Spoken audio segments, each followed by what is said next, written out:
Ayan, so welcome ulit sa ating video. Third part na. Logarithmic functions. Logarithmic functions na tayo mga future engineers, math enthusiasts. Ayan. So, simulan natin sa ano nga ba muna ang logarithmic functions. Before ko start ang ating video, please make sure na nakasubscribe kayo sa ating channel. And share nyo na rin sa mga classmates nyo, mga friends nyo, para sabay-sabay kayo matuto, ganun. Tapos, pwede kayo mag-comment ng yung mga problems, mga gustong ipasolve na equation. And please make sure na nakahitang yung notification bell para updated kayo sa ating mga i-post. Yun lang. Enjoy the video. Ang logarithmic functions kasi, ayan siya. May log a tapos x equals kung ano yung magiging exponent. Exponent yan. Teka. Exponent.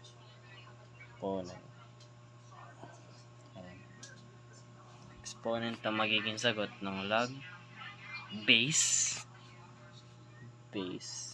a x. Yan ang ano yun. So, ang mga parts niyan, ang a natin dito is yung base. Base siya ha. Bale, di ba meron tayong exponential function? So, spoiler alert lang. So, a raised to x. Tapos, ang sagot ay a raised to kung naman yung exponent. Kunyari n na lang. Magiging sagot is x. Ang para mahanap mo yung exponent mo, ang form na mangyayari is logarithm. So, logarithm, ang base mo is a, tapos sagot is x. Kaya kung iaano yun, nakaganyan siya. Ay, parenthesis pala. Tapos kung ano may magiging exponent. Ayan. Kasi minsan may nakikita kasi ako, yung parang nalilito sila sa sa base. Tapos yung kung ano yung nilalogarithm mo. Okay? So, iba po yan. Ang base is yung nasa baba. Tapos yung x or yung nilalogarithm mo is yung magiging sagot. So, sa logarithm, ang hinahanap mo is yung exponent. Yun lang yung brief context niyang logarithmic functions. Teka, pray muna natin.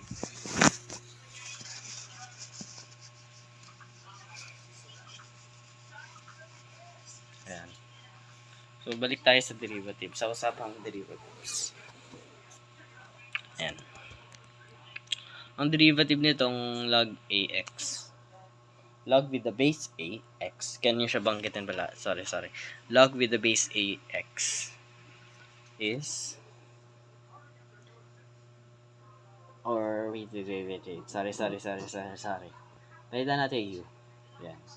Kasi di naman palaging x lang. So, u. Whereas yung u natin is magiging x. Kahit anong form ng x. Yan. So, magiging sagot nito is u prime over u multiplied by log with the base a e. Ayan. So, bale, yung u prime, i-divide mo sa u. Yung u prime is yung derivative nito. Tapos, itong u is, yun, copy mo lang. Times log, kung ano man yung base, tapos e. Yan. Kung ano yung logarithm mo. Okay? So, paano yan? Meron kasi tayo nakita sa mga internet na hindi naman ganyan yung itsura eh. So, actually, pwede naman yan. Pero, gagamitan mo siya ng logarithm rule. So, meron kasi yung logarithm rule na reciprocal. Bale, itong a at e, pwede mo siya mapagpalit under specific condition. Kanyari, ito kasi equal siya sa u prime over u multiplied by 1 over log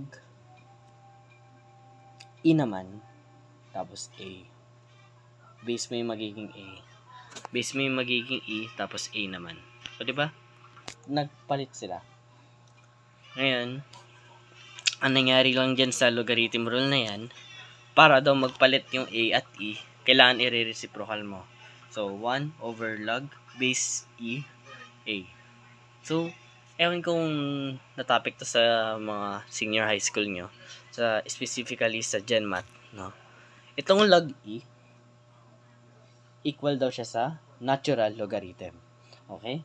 So, ang log E, equal siya sa ln. Log E, equal sa ln. Ayan. Take note na lang, ha? Baka si malito kayo eh. Kasi hindi talaga ito yung nakalagay sa internet. Bale, itong log EA, pwede mo siyang i-transform, okay? U prime over U.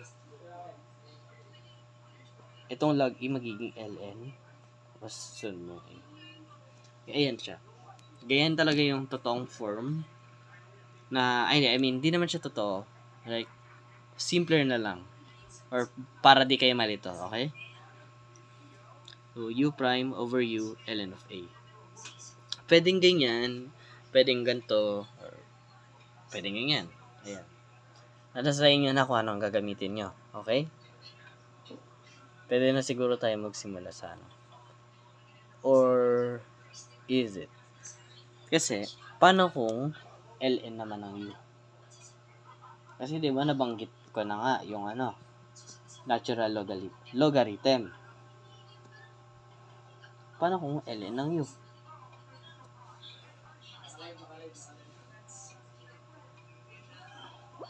Baka malito kayo.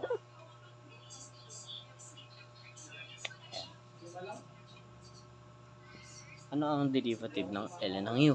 So, balikan natin. Ano nga ba ang equivalence? Ang equivalent. Saan equivalent ang ln of U? Tama. Sa log E U. So, log base E, tapos U. So, iti-take lang natin yung derivative niyan. Okay? Anong derivative niyan? So, U prime over U log, anong base natin? Tama, E. Tapos E ulit. Ala, may naulit. Yung E tapos E. Paano yan ngayon? So, sa logarithm rule, meron kasing what do you call this? May rule na nagsasabi na kapag base mo ay kaparehas sa hinahanap mong sagot, ay yung what do you call this? Yung specific value tapos base mo is parehas, automatic na sagot is 1. O, bakit? O, balikan natin ngayon yung form ng logarithm. Okay? Ang form ng logarithm, kunyari, log this A x equals n. Whereas yung n yung exponent natin. Ngayon, kung re-reassemble mo, a raised to n yan. Over x. Ngayon, ang sabi, palay natin. Ang base mo is e. Tapos ang magiging sagot mo, e pa rin. Ano dapat ang exponent mo? Para masagot ay e. Hindi dapat 1. Diba? So, meaning, kapag naulit yung logarithm, naulit yung base, tapos naulit yung sagot, 1 yan. Okay? Dito naman din sa case ito, nagiging 1. So, ayan. Ngayon, ang magiging derivative nito is u prime over u na lang. Kasi itong log base e, magiging equal sa 1. Okay? So, in summary, ang derivative ng ln of u is u prime over u lang. Ayan. So, meron tayong 2 forms log base a u. Ang derivative niyan, u prime over u log base a e. Or, u prime over u ln of a. Nasa sa inyo na kung saan dyan ang pipiliin nyo. Next part naman is ln, or natural logarithm of u. Ang derivative niyan is u prime over u lang. Para din na kayo mahirapan. Okay? So, punta na tayo sa mga examples. Dalawang examples lang to, then siguro kaya nyo na yung ipapamigay ko. Or medyo hihirapan ko naman ng konti para ma-practice na tayo, no? So, sulat ko lang.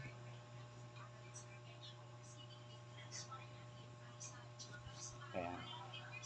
First example. Log 5 of x square root of x. O, paano yan? O, derivative ng square root of x, 1 half u, sorry. 1 half x raised to negative 1 half. Over, ano nga ba ang u natin? Square root of x. Tapos, copy na ulit yung log. Ang base natin is 5. Tapos, e. Ayan. Or, ang magiging sagot nyo, 1 half x 1 half over square root of x ln 5. Ayan. Ang dali lang. Super duper easy. Ayan. Paano naman kung ln ng sin x? Para medyo tricky, no? Isama natin yung logarithm dito. Ay, yung what do you call this? Trigonometric function. ln of sin x. Sabi, ang ln of x, derivative ng ln of u pala. ln of u is u prime over u. Yun lang isusulat mo. So, ang derivative ng sin x, cos x. Tapos, copy mo yung sin x. Yan yung derivative ng ln of x. Tapos, itong cos x over sin x, familiar ba? Kasi pwede nyo pa siyang i-reduce sa value na cotangent x. Ayun yung magiging sagot. Bakit naging ganyan? Kasi, di ba, ang value nga ng cotangent x is cosine x over sin x. Ayan. I think dito ko na i-end yung video. Yeah, dito ko na i-end yung video. So, dako na tayo agad sa exponential. So, see you!